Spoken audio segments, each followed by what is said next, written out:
Om Namo Narayana and welcome back. Today we're reading Chapter 20, Conversation between Maitreya and Vijayara. I'll be honest with you, this is the third attempt at this video because of the way it is written in this translation. It became incredibly confusing to me who was speaking, when and where, and it's a conversation that wasn't clear. So I'm going to try to make this somewhat clear, and at least you can know who's talking and when. But I may fail. My apologies. Sri Shonaka inquired, "O Sutta Goswami, after the earth was again situated in its orbit, what did Svayambhuva Manu do to show the path of liberation to persons who were to take birth later on?" Shonaka Rishi inquired about Vijayara, who was a great devotee and friend of Lord Krishna, and who gave up the company of his elder brother because the latter, along with his sons, played tricks against the desires of the Lord. Vijayara was born from the body of Vedavasya, and was not less than he. Thus he accepted the lotus feet of Krishna wholeheartedly, and was attached to his devotees. Vijayara was purified of all passion by wandering in sacred places, and at last he reached Hardwar, where he met the great sage who knew the science of spiritual life, and he inquired from him. Shonaka Rishi asked, "What more did Vijayara inquire from Maitreya?" Shonaka inquired about the conversation between Vijayara and Maitreya. There must have been many narrations of the spotless pastimes of the Lord. The hearing of such narrations is exactly like bathing in the water of the Ganges, for it can free one from all sinful reactions. "All Sutta Goswami, all good fortune to you. Please narrate the activities of the Lord, which are all magnanimous and worth glorifying. What sort of devotee can be satiated by hearing the nectarian pastimes of the Lord?" On being asked to speak, Sutta Goswami, whose mind was absorbed in the transcendental pastimes of the Lord, said, "Please hear what I shall now speak." Vijayara, the descendant of Bharata, was delighted to hear the story of the Lord, who, having assumed by his own divine potency the form of a boar, had enacted the sport of lifting the earth from the bottom of the ocean and indifferently killing the demon Hiranyaksha. Vijayara then spoke to the sages follows. Vijayara said, "Since you know of matters inconceivable to us, tell me, holy sage, what did Brahmana do to create living beings after evolving the Prajapatis, the progenitors of living beings?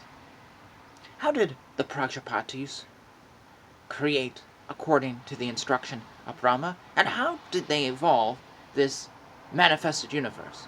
Did they evolve the creation in conjunction with their respective wives?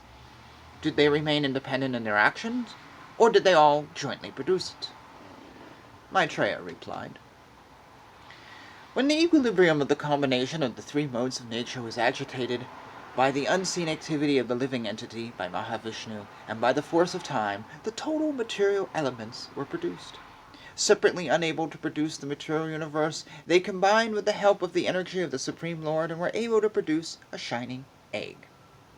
For over 1,000 years the shiny egg lay on the waters of the casual ocean in the lifeless state. Then the Lord entered it as Garbhoda Yakshaya Vishnu.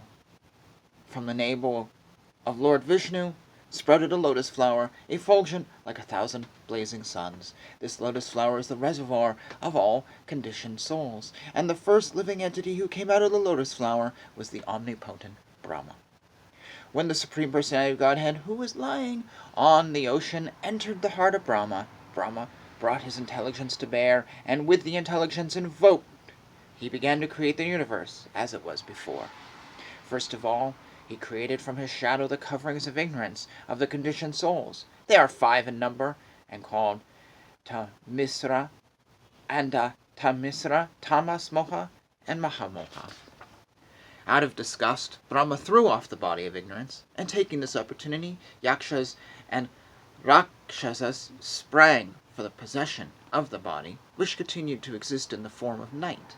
Night is the source of hunger and thirst. Overpowered by hunger and thirst, they ran to devour Brahma from all sides and cried, "Spare him not! Eat him up!" Brahma, the head of the demigods, full of anxiety, asked them, "Do not eat me, but protect me. You are born from me and have become my sons. Therefore you are Yakshas and Rakshasas." He then created the chief demigods, who were shining with the glory of goodness. He dropped before them the effulgent form of daytime, and the demigods sportingly took possession of it. Lord Brahma then gave birth to the demons from his buttocks, and they were very fond of sex. Because they were too lustful, they approached him for copulation. The worshipful Brahma first laughed at their stupidity, but finding the shameless Asuras close upon him, he grew indignant, and ran in haste out of fear. He approached Lord Vishnu, who bestows all boons and who dispels the agony of his devotees and of those who take shelter of his lotus feet. He manifests his innumerable transcendental forms for the satisfaction of the devotees. Lord Brahma addressed him, "My lord, please protect me from these sinful demons who have been created by me under your order. They are infuriated by an appetite for sex and have come to attack me." "My lord, you are the only one capable of ending the affliction of the distressed and inflicting agony on those who never resort to your feet. The Lord, who can clearly see the minds of others, perceived Brahman's distress and said to him, 'Cast off this impure body of yours.' Thus the Lord gave the request, and Brahma complied and cast off his body. The body given up took the form of the evening twilight, when the day and night meet, a time which kindles passion. The Asuras, who are passionate by nature, dominated as they are by the element of Rajas, took it for a damsel, whose lotus feet resounded with the tinkling of anklets, whose eyes were wide with intoxication, and whose hips were covered with fine cloth, over which shone a girdle. Her breasts projected upward because of their clinging to each other, and they were too contiguous to admit any intervening space. She had a shapely nose and beautiful teeth, a lovely smile played upon her lips, and she cast a sportingful glance at the Asuras. Adorned with dark tresses, she hid herself, as it were, out of shyness. Upon seeing that girl, the Asuras were all infatuated with an appetite for sex. The demons praised her. "Oh, what a beauty! What rare self-control! What a budding youth! In the midst of us all, who are passionately longing for her, she is moving about like one absolutely free from passion." Indulging in various speculations about the evening twilight, which appeared to them endowed with the form of a young woman, the wicked-minded Asuras treated her with respect, and fondly spoke to her as follows: "Who are you? What, oh, pretty girl! Whose wife or daughter are you? And what can be the object of your appearing before us? Why do you tantalize us? Unfortunate as we are, with the priceless commodity..."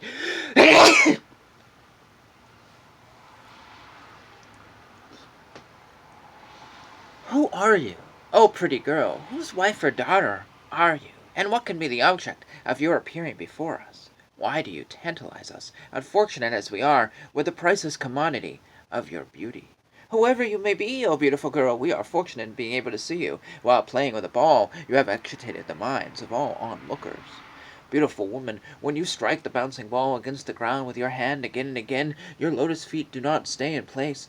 Oppressed by the weight of your full-grown breasts, your waist becomes fatigued, and your clear vision goes dull, as it were. Pray braid your comely hair." The Asuras, clouded in their understanding, took the evening twilight to be a beautiful woman showing herself in the alluring form, and they seized her. With a full laugh of deep significance, the worshipful Brahma then evolved by his own loveliness, which seemed to enjoy itself by itself, the hosts of Gandharvas and Apsaras. After that, Brahma gave up the shining and beloved form of moonlight. Vishvavasu and other Gandharvas gladly took possession of it. The glorious Brahma next evolved from his sloth the ghosts and fiends, but he closed his eyes when he saw them stand naked with their hair scattered. The ghosts and hobgoblins took possession of the body thrown off in the form of yawning by Brahma, the creator of the living entities. This is also known as the sleep which causes drooling. The hobgoblins and ghosts attack men who are impure, and their attack is spoken of as insanity. Recognizing himself to be full of desire and energy, the worshipful Brahma, the creator of the living entities, evolved from his own invisible form, from his navel, the hosts of Saryas and Pittas. The Pittas themselves took possession of the invisible body, the source of their existence. It is through the medium of this invisible body that those well versed in the rituals offer oblations to the Satyas and Pittas, in the form of their departed ancestors, on the occasion of Shraddha. Then Lord Brahma, by his ability to be hidden from vision, created the Siddhas and the Vidyadharas and gave them that wonderful form of his known as Antardana. One day, Brahma, the creator of the living entities, beheld his own reflection in the water, and admiring himself, he evolved Kimpurusas as well as the Kinnaras out of that reflection. The Kimpurusas and Kinnaras took possession of that shadowy form left by Brahma. That is why they and their spouses sing his praises by recounting his exploits at every daybreak. Once Brahma lay down with his body stretched at full length. He was very concerned that the work of creation had not proceeded apace, and in a sullen move, he gave up that body too. Dear Vidura, the hair that dropped from the body transformed into snakes. Even while the body crawled along with his hands and feet contracted, there sprang from it ferocious serpents and nagas with their hoods expanded. One day Brahma, the self-born, the first living creature, felt as if the object of his life had been accomplished. At that time he evolved from his mind the Manus, who promote the welfare activities of the universe. The self-possessed creator gave them his own human form. On seeing the Manus, those who had been created earlier, the demigods, the Gandharvas, and so on, applauded Brahma, the Lord of the universe. They prayed, "O Creator of the universe, we are glad that what you have produced is well done. Since ritualistic acts have now been established soundly in the human form, we shall all share sacrificial oblations." Having equipped himself with austere penance, adoration, mental concentration, and absorption in devotion, accompanied by dispassion, and having controlled his senses, Brahma, the self-born living creature, evolved great sages as his sons. To each one of these sons, the unborn creator of the universe gave a part of his own body, which was characterized by deep meditation, mental concentration, supernatural power, austerity, adoration, and renunciation. In the Sons, chapter 20. You have to excuse me, I sneezed at one point, so I decided to cut that out. I normally don't break the video. This was an interesting chapter because it talks about the creation of Brahma and then the creation of the world, which we've already encountered previously. There is a lot of repetition here, so I'm just going to throw this question out. How does the repetition of these stories contradict or not contradict or overlap or complement each other? Go back, take a look, figure it out for yourself. Why are we getting multiple stories? Now this one was an interesting one because it talked about the creation of these demons. And there's a lot of them. And I think that the thing to consider is that the world is full of more than just us and animals. It's full of lots of creatures out there. There could be a bunch of faces right here waving to you. Theoretically speaking. Well, maybe there is. I don't know. But we are surrounded by creatures that we can't see. Demons, asuras, good, bad. Everything is sort of. We could also say everything is a creature, has become a creature. As Brahma threw off things, that became a creature. So the door behind me is more than just a piece of wood. It's something beyond that. It's a creature, I guess we could say. Or we could turn to this text and say that's what it means. There's one little part I had a little issue with. You may have had the same issue with. Women are not treated well in this. Let's just be honest. They're not treated well in the Srimad Bhagavatam at all. I've mentioned this before. DT was pregnant for 100 years. And now we have this woman who basically, it doesn't say that she's raped, but they seized her. This poor woman. That's it. She's just sex. And they describe her in such detail, and it's horrible because she's lifeless. Her breasts are so so big, her body is tired. That's horrible. That's absolutely horrible. And her vision grows dull as she's playing like basketball or something. I don't know. It was really weird. Just ball she's bouncing. But the detail they went in to describe this woman is a little insane. in compared to how much detail is given of everyone else. For example, after that, Brahma gave up the shining and beloved form of Moon Knight. Vishavasu and other Gandharvas gladly took it. Well, what's a Gandharva look like? I have no idea. This Vishavasu, what does he look like? I don't know. But yet this girl has breasts and this and her hips and her clothing. We have so much description of this woman who is essentially just raped. Little problem I have. This is written for men by men who really have not the best view of women. But it did at one point ask the question if the universe was created with the men, demons, with their women. And I thought that was really nice. But I got issues with the way women are treated in this book, which is probably why a lot of women aren't exactly like running to Krishna consciousness. Why a lot of women may not be gravitating to religion like this, because it doesn't do much for them. At least in Christianity, you've got, Mary Magdalene lifted up and held up as an equal. This doesn't do that. It's a failing. It's an issue I have. I'm sure there's a theological response that some of you can give to me, arguing a different point of view or context, whatever. But it's going to probably be a long response. But feel free to respond. My email is good too. But it's just something that I feel, and I'm sure others have that same feeling. Therefore, I'm bringing it up right now. I think it's a point.